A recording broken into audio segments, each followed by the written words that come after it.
O último convite, uma mensagem de esperança, capítulo 13, mudanças repentinas.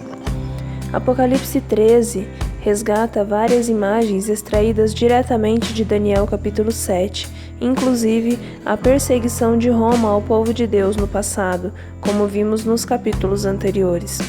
Assim como destruiu os santos no passado, Roma irá guerrear contra os santos. Apocalipse 13, verso 7.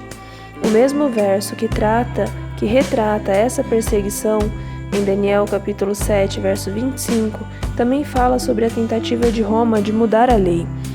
E o ponto da controvérsia final sobre a lei está justamente na mensagem enfatizada na proclamação dos 3 anjos: a adoração àquele que fez o céu, a terra, o mar e as fontes das águas.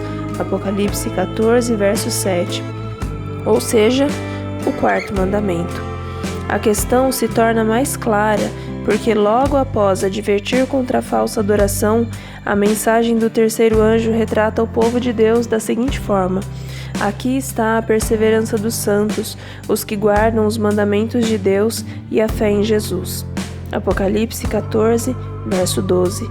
Em contraste direto com aqueles que adoram a besta e a sua imagem, o povo de Deus é caracterizado como aqueles que, além de ter a fé em Jesus, guardam os mandamentos de Deus, os quais incluem o mandamento que aponta para Ele como Criador. Adorar o Criador ou adorar a besta e a sua imagem? A questão de adorar a besta e a sua imagem ou adorar o Criador Jesus, de fato, pode ser manifestada abertamente na questão do sábado versus domingo. De que outra forma? Adoramos a Deus porque, sendo o Criador, só Ele é digno de adoração.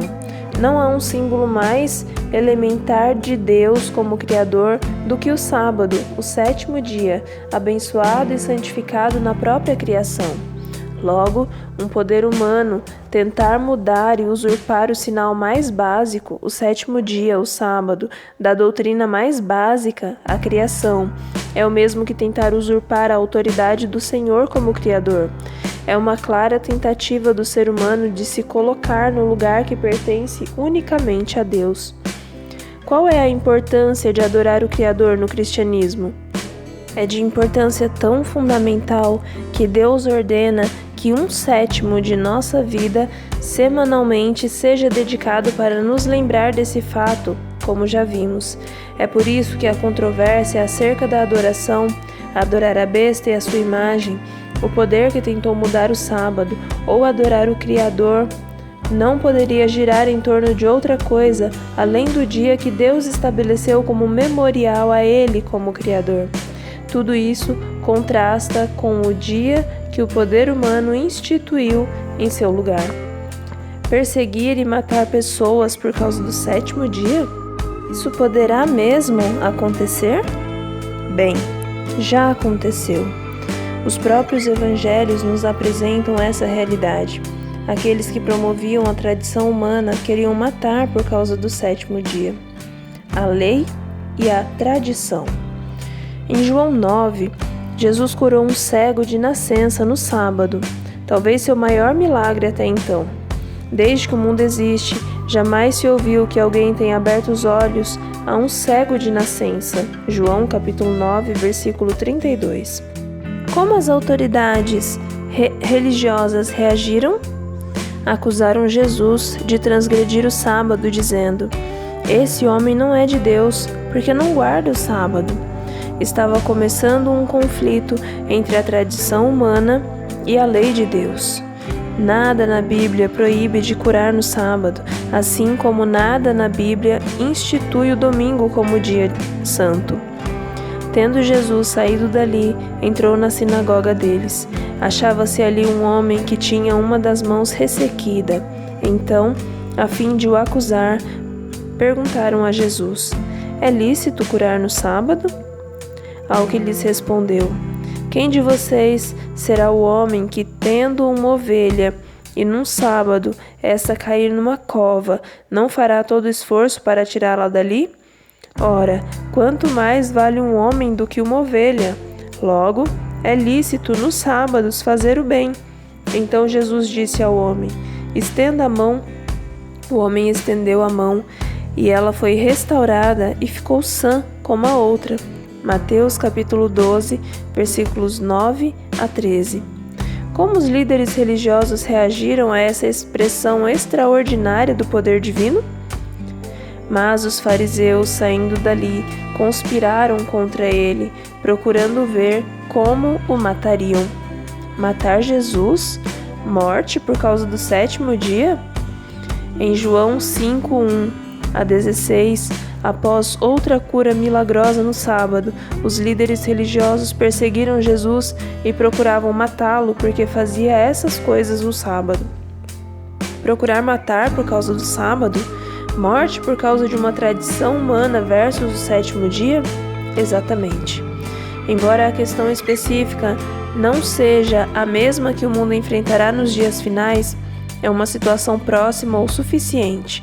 A lei humana versus a lei de Deus. E nos dois casos, a parte da lei divina em questão é o mandamento do sábado, o único que mostra a base da razão para adorar somente ao Deus Criador e nada nem ninguém mais.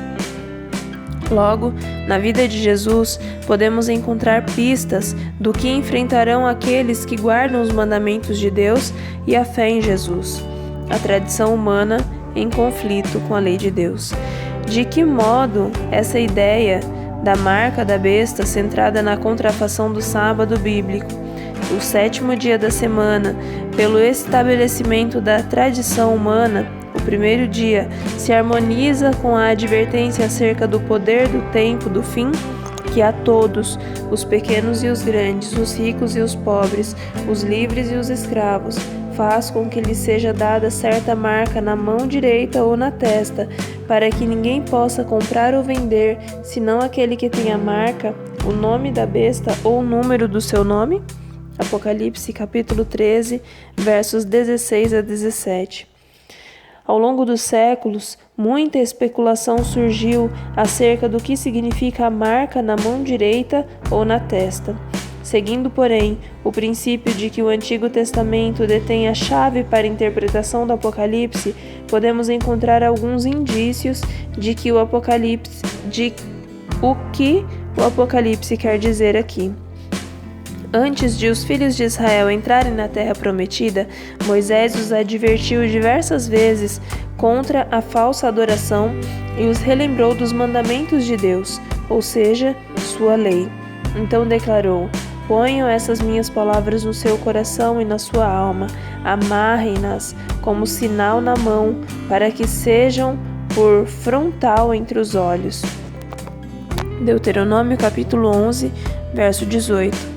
Não sabemos de que forma exata eles deveriam amarrar as palavras de Deus na mão e entre os olhos.